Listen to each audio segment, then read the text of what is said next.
Today I'm going to show you how to make and use a T flip-flop. You'd use a T flip-flop anytime you want to use a button like a toggle.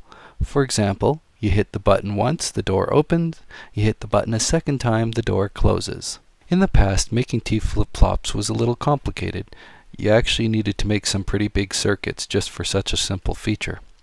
However, with the introduction of pistons and a couple of changes in subsequent patches, you can now make some extremely small and compact T flip-flops. Let's get started. This design has two layers, so I'll start with the bottom layer.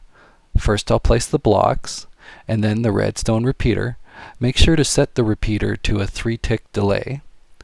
Then I'll place the 3 redstone torches, the redstone wire, and now let's work on the second layer, starting with the piston and a block.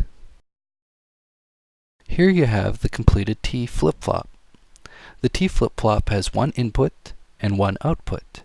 The way it works is, anytime you send a pulse to the input, the output will toggle. If it's on, it will turn off.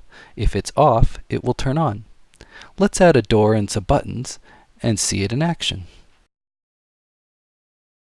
You'll notice that I connected 2 buttons and a pressure plate to the input.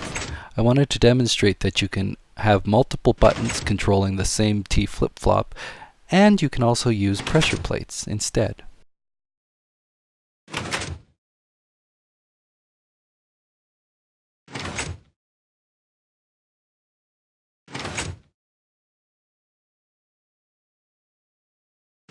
And that's pretty much T flip-flops in a nutshell. Before I let you go, I wanted to show you a sneak peek of my next tutorial.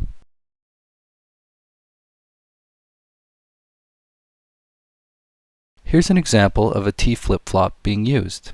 There's a button on both sides of the wall, and both of them act like a toggle. If the floor is raised, pressing the button will lower the floor. If the floor is lowered, pressing the button will raise the floor.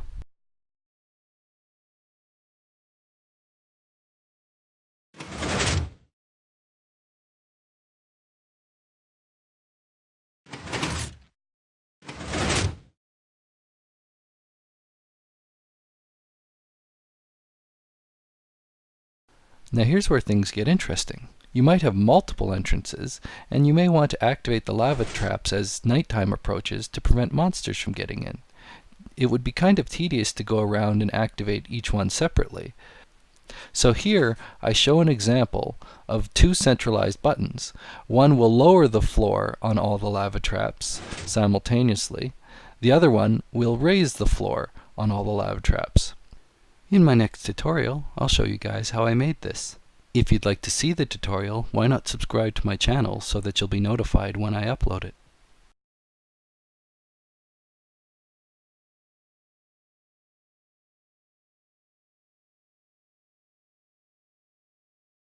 As per usual, I've included a link to my development world in the video description. If you'd like to have a sneak peek at my T flip-flop powered lava trap, you're more than welcome to download it and have a look.